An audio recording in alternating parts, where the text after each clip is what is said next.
사도행전 17장 22절에서 34절 말씀입니다.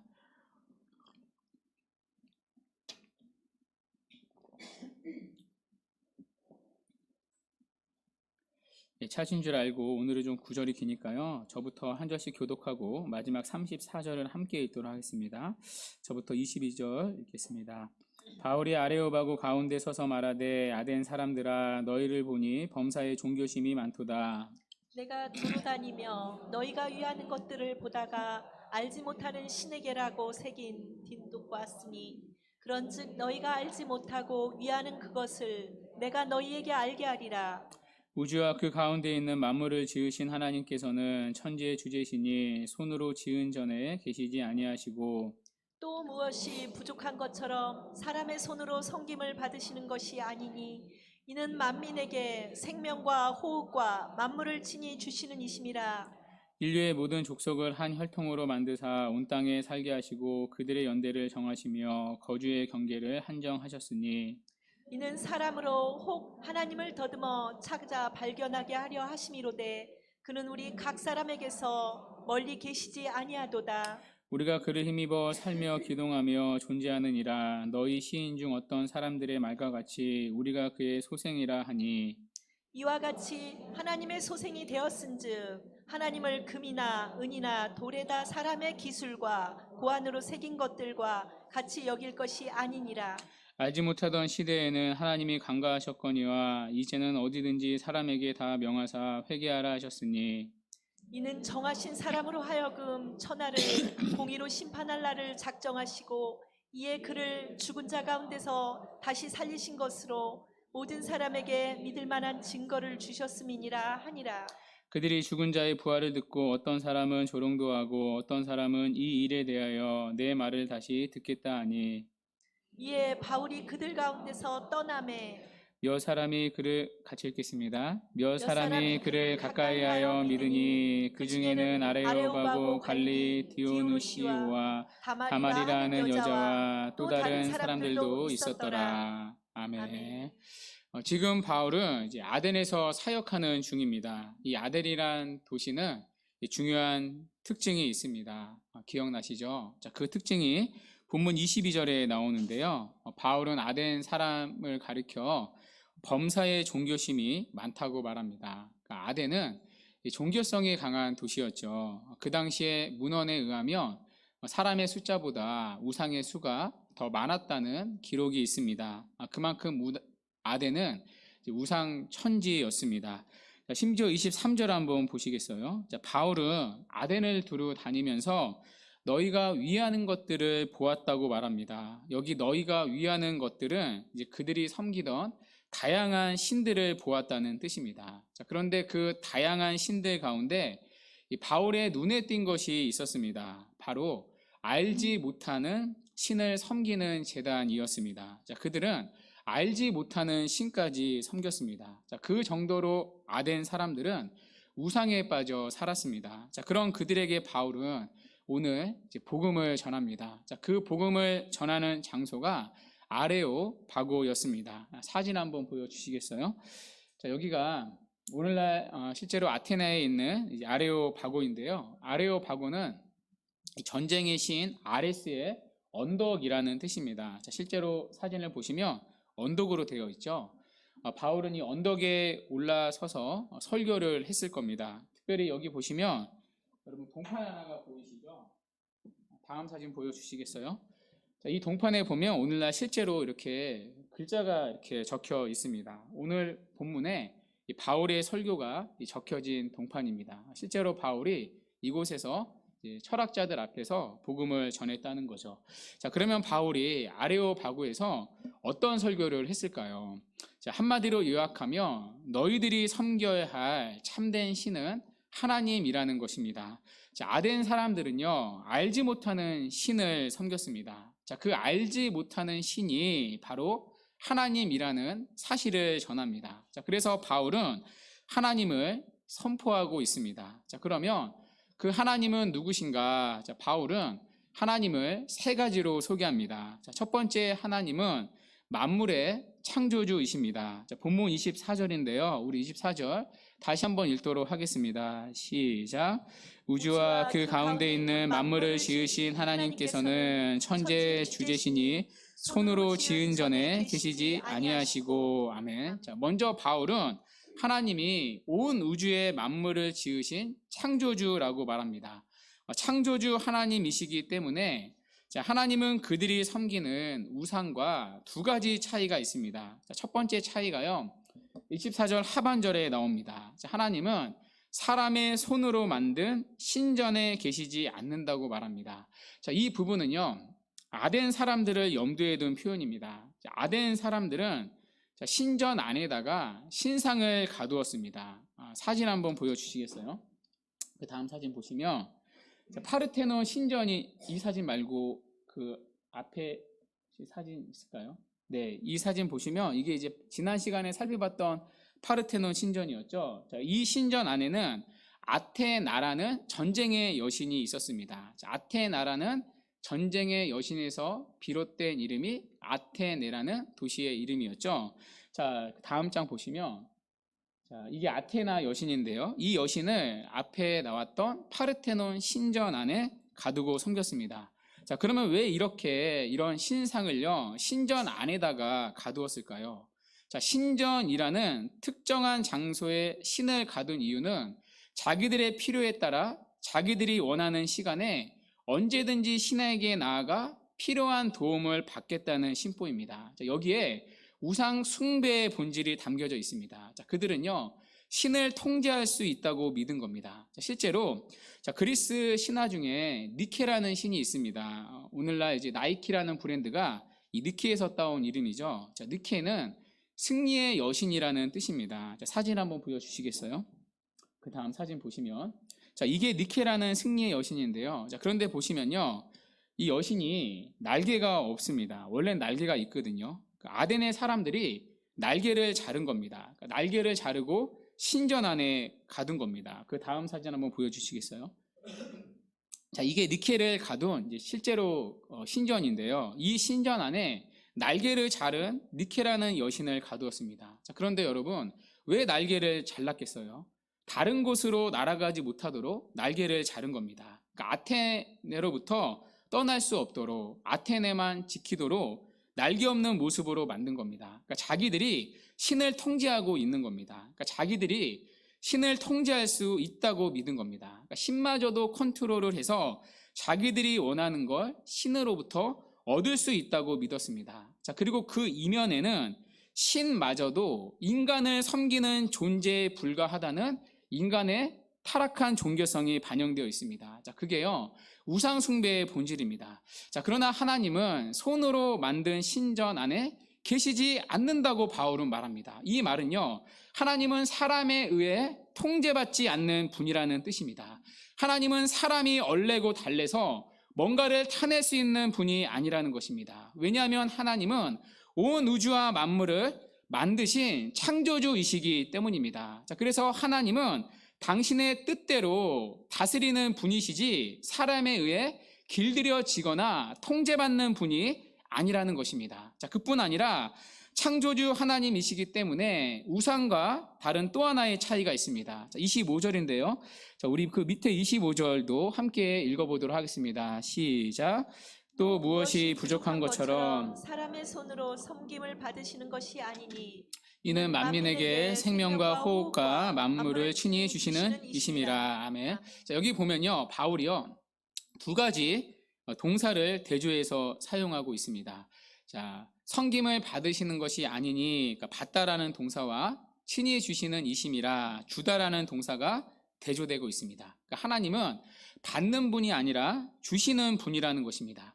자, 아덴 사람들이 섬기는 우상은요, 공통점이 있습니다. 하나같이 사람의 손으로 섬김을 받습니다. 자, 그러나 하나님은 사람들의 필요를 공급하시는 분입니다.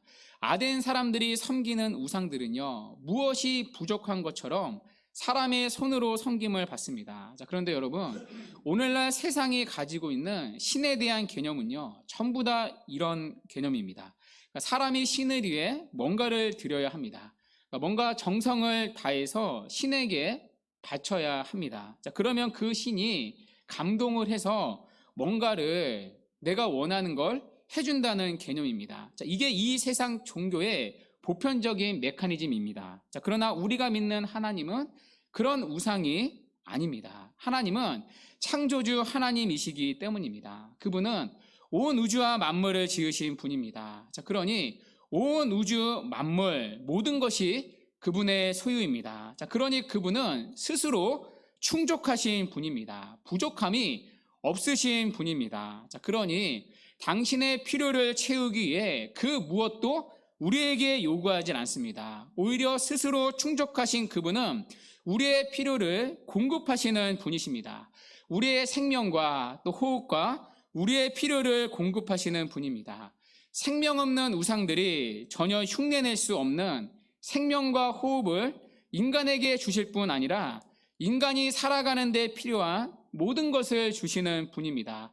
우리가 뭔가를 드리지 않아도 값없는 은혜로 우리에게 필요한 모든 것을 먼저 공급해 주십니다. 이처럼 하나님은 무엇이 부족한 것 같이 섬김을 받는 우상과는 다릅니다.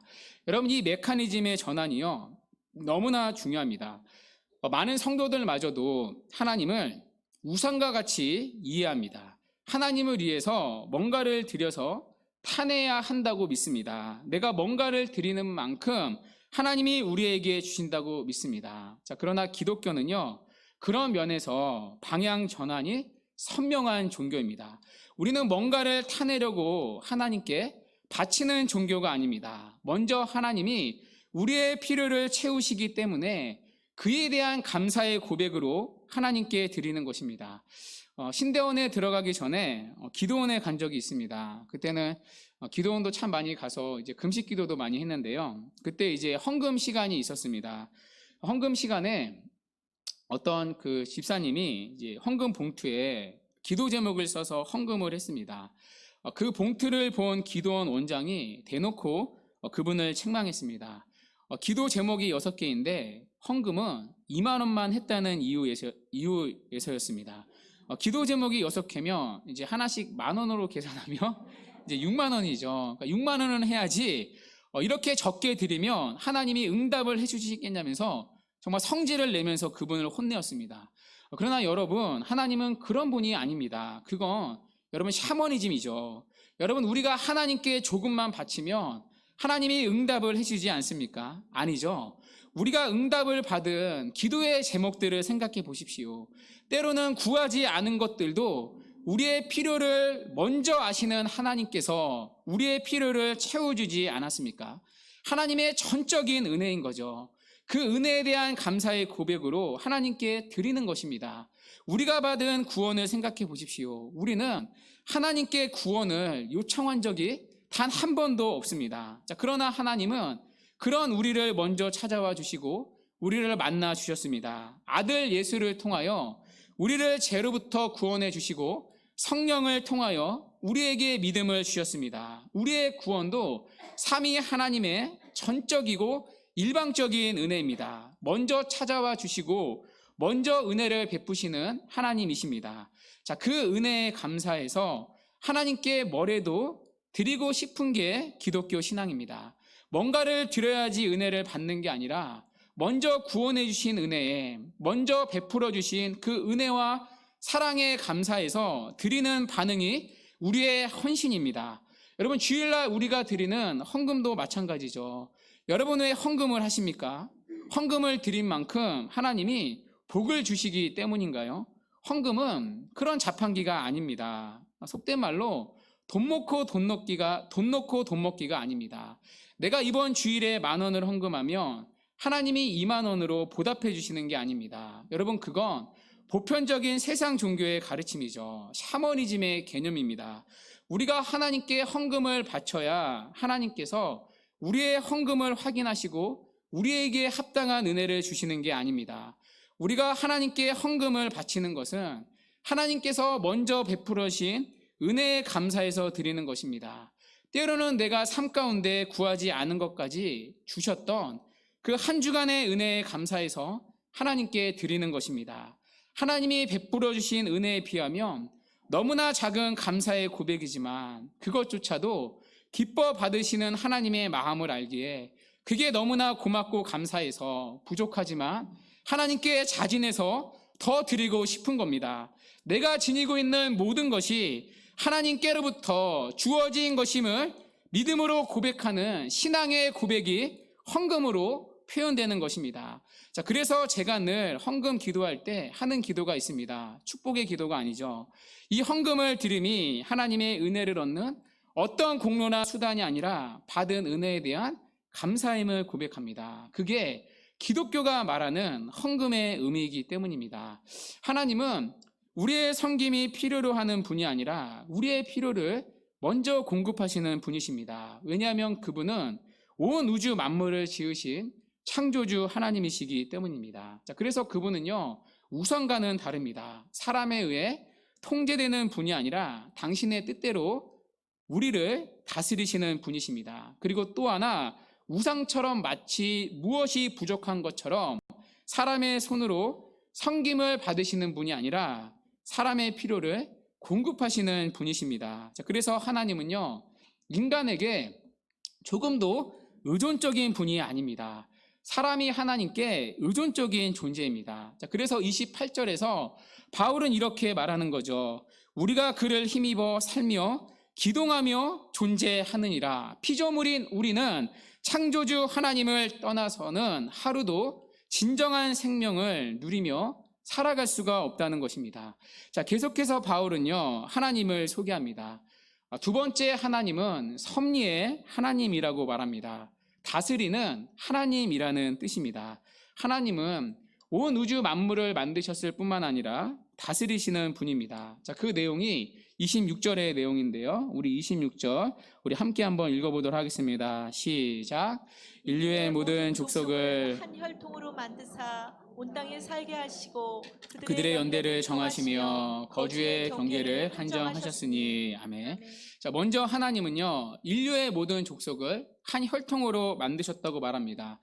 여러분, 여기 한 혈통은 누구이죠? 이 정도는 아시겠죠? 바로 첫사람 아담을 말합니다. 하나님은 모든 인류를 첫사람 아담이라는 한 조상으로부터 만드셨습니다. 그러니까 모든 인류가 이제 아담의 후손인 거죠. 우리 모두도 아담의 후손이죠. 자, 그 아담의 후손들이 온 땅에 흩어져 살게 하셨습니다. 자, 그리고 하나님은 흩어진 아담의 후손들에게 연대를 정하셨습니다. 자, 여기 연대는요, 시기 혹은 기간이라는 뜻입니다. 그러니까 하나님은 나라와 제국들의 시간과 기간을 정하셨습니다. 어느 제국은 어느 만큼 있다가 사라지고 또 어떤 제국은 얼마만큼 있다가 다른 나라로 넘어가고를 역사 속에서 다 하나님이 정하셨다는 것입니다. 뿐만 아니라 거주의 경계도 정하셨습니다. 이 지역은 어느 족속이 살아가고 저 지역은 어느 나라가 살아가는 경계를 하나님이 다 정해 주셨다는 것입니다. 우리의 삶의 경계도 하나님이 다 정해 주셨다는 거죠. 자, 그러니까 하나님은 어떤 분이시죠? 역사를 다스리시고 나라의 흥망성쇠를 주관하시는 하나님이십니다. 세상을 주관하시는 분이 하나님이라는 것입니다. 자, 그런데 하나님이 왜 인류를 만드시고 역사를 주관하고 계십니까? 그 답이 그 밑에 27절에 나옵니다. 자, 이는 사람으로 혹 하나님을 더듬어 찾아 발견하기 위해서입니다. 자, 하나님은요, 우리 각 사람에게 멀리 떠나 계신 분이 아닙니다. 하나님은 지금도 하늘과 땅의 주관자로 우리가 살아가는 데 필요한 모든 것을 공급하고 계십니다. 비와 해와 공기와 같은 필요한 모든 것들을 공급하고 계십니다. 그리고 오늘도 당신의 뜻대로 세상을 다스리고 계십니다. 우리의 걸음을 인도하고 계십니다. 자, 그래서 사람들로 하여금 하나님을 발견하도록 하셨습니다. 하나님을 찾고 그분께 의존적인 존재로 살도록 하셨습니다. 자, 그러나 타락한 인류는요, 하나님을 찾지 않았습니다. 대신에 그들은 금이나 돌에다가 신을 새기고 신을 섬겼습니다. 자, 그게 바로 오늘 아덴 사람들의 모습이었습니다. 그들은 창조주 하나님이 아니라 우상을 섬기며 살았습니다. 자, 그래서 바울은요, 그들에게 회개를 촉구합니다. 자, 그 부분이 30절 말씀인데요. 우리 30절 우리 함께 한번 읽어보도록 하겠습니다. 시작. 알지 못하던 시대에는 하나님이 강가하셨거니와 이제는 어디든지 사람에게 다 명하사 회개하라 하셨으니. 아멘. 자, 여기 알지 못하던 시대는요, 예수님을 알지 못하던 시대라는 뜻입니다. 그러니까 예수님이 아직 오시지 않았기 때문에 예수님을 몰랐던 시대라는 말입니다. 자, 그때에는 예수님을 믿지 못했을 수도 있습니다. 자, 그러나 이제는 예수님이 이 땅에 오셨기 때문에 그분을 반드시 믿어야 한다는 것입니다. 왜냐하면 세 번째, 하나님은 심판하시는 분이기 때문입니다. 자, 그 부분이 31절인데요. 우리 31절 함께 읽도록 하겠습니다. 시작. 이는 정하신 사람으로 하여금 천하를 공의로 심판한 날을 작정하시고 이에 그를 죽은 자 가운데서 달리시 살리신 것으로 모든 사람에게 믿을 만한 증거를 주셨음이니라 하니라. 아멘. 자, 하나님은요, 천하를 공의로 심판할 날을 작정하셨습니다. 그러니까 하나님은 당신의 달력에 심판날을 표시해 두셨습니다. 하나님의 시간표에는 반드시 심판의 날이 있습니다. 자, 그날에 하나님은 직접 임명하신 한 사람을 통해 모든 사람을 심판하실 것입니다. 자, 그 정하신 사람이 바로 예수님이십니다. 심판날에 하나님이 재판관으로 임명한 사람의 이름은 마호메트도 아니고 부처도 아닙니다. 바로 예수님이십니다. 그분은 죽은 자 가운데서 다시 살아나신 분이기 때문입니다. 마호메트도 부처도 모두 죽었습니다. 자, 그러나 예수님은 다시 살아나셨습니다. 자, 그래서 예수님은 온 땅의 재판관으로 모든 사람을 심판하실 것입니다. 자, 그 심판의 대상에는 오늘 아덴의 사람들도 예외가 아닙니다. 자, 그래서 바울은 그들에게 회개를 촉구합니다. 헛된 우상에서 돌이켜 참되고 유일하신 하나님을 믿으라는 것입니다. 자, 이렇게 오늘 아덴에서의 바울의 설교가 끝났습니다. 자, 그리고 바울의 설교의 결과가 자, 본문 마지막 34절에 나옵니다. 우리 34절도 함께 읽도록 하겠습니다. 시작. 몇 사람이 그를 가까이하여 믿으니 그 중에는 아레오바고 갈리 디오누시오와 다마라라는 여자와 또 다른 사람들도 있었더라. 아멘. 여러분, 바울이 설교한 결과가 무엇입니까? 몇 사람만이 예수를 믿게 되었다고 말합니다. 그러니까 굉장히 적은 숫자가 지극히 소수만이, 몇 사람만이 예수를 믿었습니다.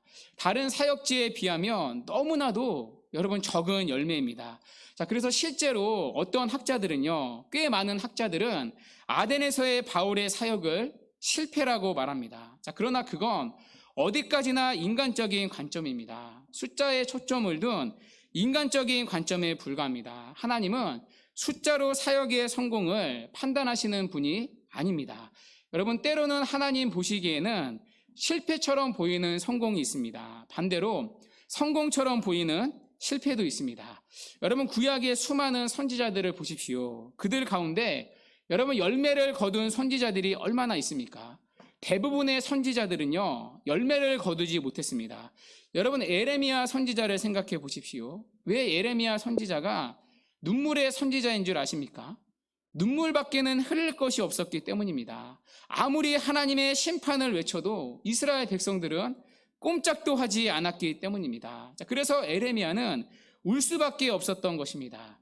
에레미야 선지자뿐이 아닙니다. 여러분이 아시는 구약의 선지자들을 보십시오. 그들의 설교를 듣고 돌아온 이스라엘 백성들은요, 여러분 거의 없었습니다. 오히려 그들의 설교를 들은 이스라엘 백성들은 더 강팍해져 갔습니다. 그래서 선지자들을 핍박을 했던 거죠. 그 결과 이스라엘이 망한 것 아닙니까?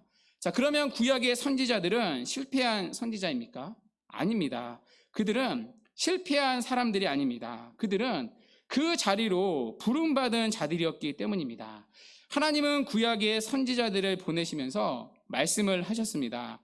너희들이 이스라엘 백성들에게 말씀을 전하게 될 것이다. 그러나 그들은 돌아오지 않을 것이다. 그들은 부름을 받았을 처음부터 이렇게 실패로의 부름을 받은 자들입니다. 자, 그러나 그들은 핍박을 받으면서도 끝까지 하나님의 말씀을 증거했습니다. 그것이 그들에게는 하나님의 부르심이었기 때문입니다. 자, 그러니 하나님 편에서는 결코 그들은 실패한 사역자가 아닙니다. 하나님 편에서는 실패처럼 보이는 성공적인 사역이었습니다. 그것이 그들에게 맡겨진 하나님의 사역이었기 때문입니다. 자, 그러나 반대로요, 성공처럼 보이는 실패도 있습니다. 여러분, 어떤 경우가 있을까요? 복음서에 보면 예수님 앞에서 자랑하던 사역자들이 있었습니다. 주여, 저는 주님의 이름으로 귀신을 쫓아냈습니다. 주여, 저는 주님의 이름으로 기적도 행했습니다. 인간적인 관점으로 보면 성공한 사역자들이죠. 오늘날로 치면 그들은 유명한 부흥 강사였을 수도 있습니다. 그리고 어쩌면 메가 처치를 이룬 사역자일 수도 있습니다. 자, 그러나 주님은 그들을 향해 내가 도무지 너희를 알지 못한다고 하셨습니다. 왜냐하면 그들은 하나님의 말씀과는 무관한 자들이었기 때문입니다. 이처럼 하나님 편에서는요, 평가가 다를 수 있습니다. 하나님은 단순히 물량적인 수치로 평가하시는 분이 아닙니다.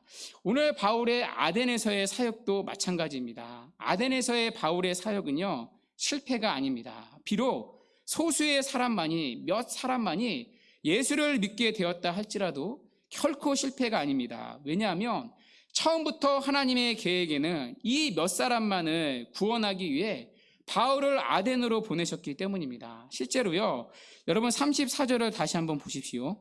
자, 34절에 몇 사람이 그를 가까이 했다고 말합니다. 자, 그런데 우리 한글 성경에는 이게 드러나지 않는데요, 이 가까이 했다라는 말이요, 원문으로 보면 수동태입니다. 이 몇 사람들이 자발적으로 바울에게 나간 게 아니라 주님께서 그들을 바울에게 붙여주셨다는 뜻입니다. 그러니까 주님께서 그들을 믿게 하셨다는 뜻입니다. 그러니까 처음부터 주님은 그들을 구원하기로 예정하셨습니다. 그 몇 사람을요, 그 계획에 따라 바울을 아덴으로 보내시고 바울을 통해 그들을 믿게 하셨다는 뜻입니다. 이런 의미에서 아덴에서의 바울의 사역은요, 실패가 아닙니다. 몇 사람, 소수의 사람을 위해 바울은 아덴으로 부름을 받았기 때문입니다. 그렇다면 바울은 실패자가 아니라 오히려 하나님의 뜻을 이룬 성공적인 사역자였습니다.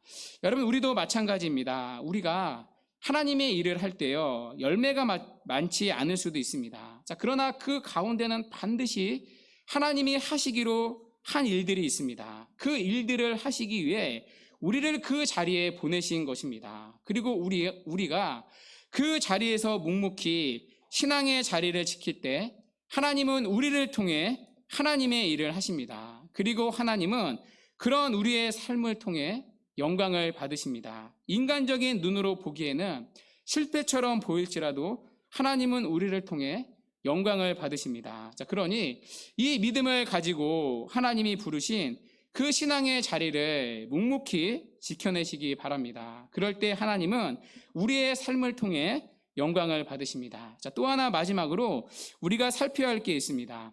자, 오늘 바울은요, 우상을 섬기는 아덴의 사람들에게 회개를 촉구합니다. 자, 그런데 오늘 이 회개의 촉구는요, 동일하게 우리에게도 향하고 있습니다. 왜냐하면 우리 역시도 우상을 숭배하는 자리에 있을 수 있기 때문입니다.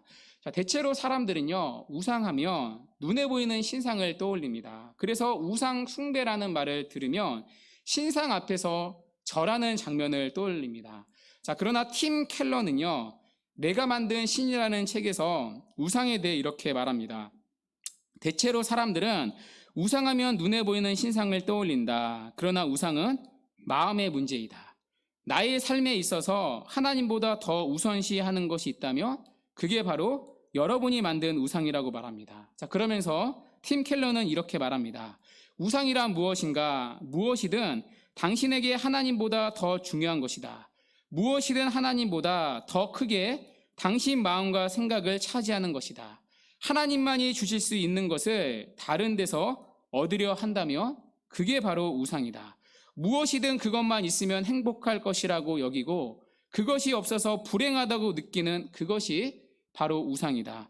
무엇이든 당신이 그것을 보며 마음 깊은 곳에서 이렇게 말한다면 그게 곧 우상이다. 저것만 있으면 내 삶이 의미 있어질 거야.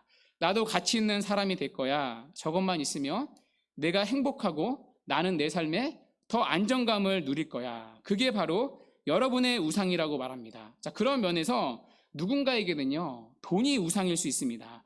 누군가는 돈을 바라보며 마음 깊은 곳에서 안정감을 느낄 수 있습니다. 이 돈만 있으면 내 삶은 더 의미 있어질 거야. 내 삶은 더 행복해지고 나는 더 보호를 받게 될 거야. 돈에서 안정감을 찾는 거죠. 그게 바로 돈이 우상이라는 증거입니다. 자, 이런 식으로 누군가에게는 권력이 우상일 수 있습니다. 누군가에게는 쾌락이, 누군가에게는 성공이, 누군가에게는 인기와 명예가, 또 누군가에게는 자녀가 우상일 수도 있습니다. 여기서 우리는요, 우상의 성격을 발견할 수 있습니다. 우리가 우상으로 섬기는 것들은 대체로 그 자체가 나쁜 것이 아니라는 사실입니다. 여러분, 돈은요, 그 자체가 나쁜 게 아닙니다. 우리가 살기 위해서는 돈이 필요합니다. 자, 그러나 돈을 하나님의 나라를 위해 사용하는 게 아니라 돈을 섬긴다면 우상입니다. 돈 자체가 궁극적인 것으로 여겨지게 되면 우상 숭배가 됩니다. 여러분, 권력도 마찬가지죠. 권력도요, 우리의 삶에서 필요합니다. 질서를 세우는 데는 힘이 필요합니다. 자, 그러나 그 권력을 하나님의 자리에 앉히게 되면, 그 권력을 숭배하면 우상이 되는 거죠. 여러분, 이게 우상의 함정입니다. 우리가 우상으로 삼은 것들은 다 우리의 삶에 필요한 것들입니다. 그 자체가 나쁜 게 아닙니다. 자, 그러나 우리에게 필요하고 좋은 것들을 하나님의 자리에 앉힐 때 그게 우상입니다. 자, 그런데 사람들이요, 이렇게 우상을 만들고 섬기는 이유가 있습니다. 왜일까요? 그 안에는 불안이라는 심리적 기제가 작동하기 때문입니다. 하나님을 떠나면 여러분, 인간은요, 불안할 수밖에 없습니다. 우리가 살펴본 대로 인간은 처음부터 하나님께 의존적인 존재이기 때문입니다. 자, 그러니 하나님께 분리된 인간은요, 당연히 불안을 느끼며 살아갈 수밖에 없습니다. 그 분리 불안에서 나오는 게 우상입니다. 자, 그래서 우상은요, 여러분, 사실 걱정의 산물입니다. 불안해서 우상을 만들고요, 불안해서 우상을 섬기고요, 불안해서 우상을 숭배하는 것입니다. 우상은 언제나 우리의 삶 가운데 불안을 파고듭니다. 우리의 불안한 요소를 우상을 통해 통제하고 싶은 겁니다. 그게요, 우상을 만드는 이유입니다. 우상을 만들어서 불안한 자기 인생을 우상을 통해 통제하고 싶은 겁니다. 예를 들면, 여러분, 농사를 지으려고 씨를 뿌렸는데 언제 홍수가 나서 망칠지 불안합니다. 또 언제 가뭄이 와서 작물이 마를지 불안합니다. 농사를 몇 번 지으다 보니까 불안한 거죠. 자, 그런데 날씨를 통제하는 게 쉬운 일이 아닙니다. 자, 그래서 일기를 주장하는 신을 만들어서 경배하는 겁니다. 해의 신을 만들고요, 비의 신을 만들어서 경배하는 겁니다. 자, 그렇게 신을 통해서 불안한 날씨를 통제하려는 것입니다. 자, 이처럼 우상을 만드는 사람의 심리적 기저에는요, 불안이 깔려져 있습니다. 자, 그래서 여러분, 오늘 본문의 아덴의 사람들을 보십시오. 이들은요, 알지 못하는 신까지 섬겼습니다. 자, 왜 알지도 못하는 신까지 섬겼을까요? 그렇게 수많은 신을 섬기고도 그들은 불안하다는 이야기입니다. 하나님이 없는 인생이란 결국 결핍과 불안함을 가질 수밖에 없다는 것입니다. 오늘날 많은 사람들이요, 우상을 섬기는 이유도 다르지 않습니다. 왜 많은 사람들이 그토록 돈을 우상으로 섬기는지 아십니까? 불안한 겁니다. 내일의 삶이 불안한 겁니다. 내일의 삶을 하나님을 떠났으니 내가 준비를 해야 한다고 하니까 불안한 겁니다. 무서운 겁니다. 그 불안한 삶을 지켜주는 게 눈에 보이는 돈이라고 믿는 겁니다. 그래서 돈을 우상으로 섬깁니다. 돈뿐만이 아닙니다. 그 밖에 모든 우상들도요, 하나님을 떠난 결핍과 불안의 자리에서 들어오는 것들입니다. 자, 그러나 여러분, 문제는 무엇입니까? 우상은 우리를 지켜주지 못한다는 것입니다. 시편 기자도 이 부분을 적나라하게 고백하고 있습니다. 시편 115편 8절인데요.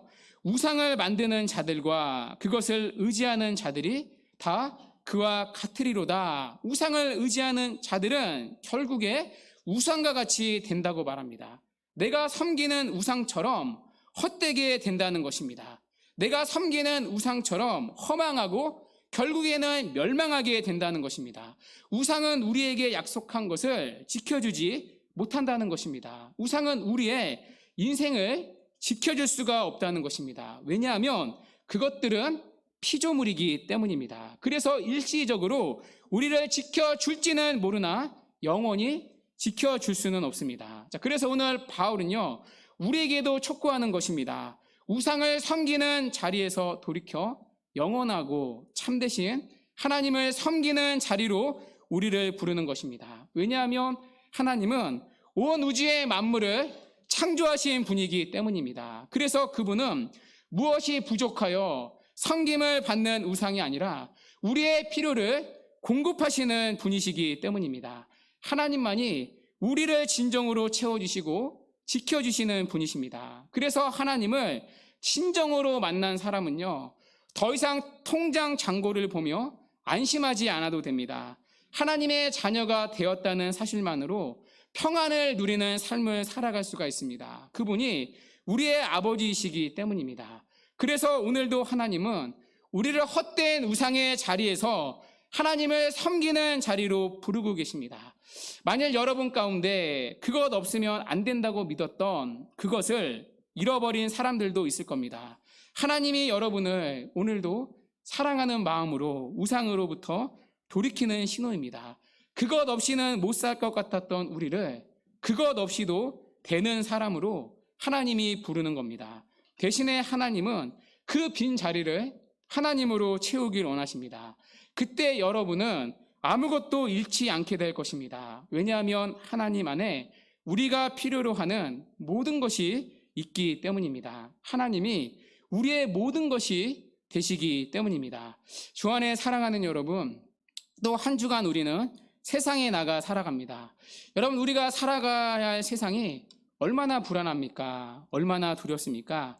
그러나 그 불안한 삶 가운데, 결핍의 삶 가운데 우리가 붙들어야 할 것은 세상이 따르고 섬기는 눈에 보이는 수많은 우상이 아닙니다. 바로 참되고 유일하신 하나님 한 분뿐이십니다. 그러므로 새롭게 시작되는 한 주도 헛된 우상에서 돌이켜 오직 하나님 한 분만을 경배하고 하나님만을 신실하게 섬기는 은혜가 있기를 바랍니다. 그분만을 신뢰하고 그분의 도우심을 구하는 은혜가 있기를 바랍니다. 그래서 불안으로 가득한, 결핍으로 가득한 세상에서 하나님이 주시는 참된 평안과 참된 만족과 참된 도우심을 누리며 살아가는 이 복된 은혜가 우리 모두에게 있기를 주님의 이름으로 간절히 축원합니다. 아멘.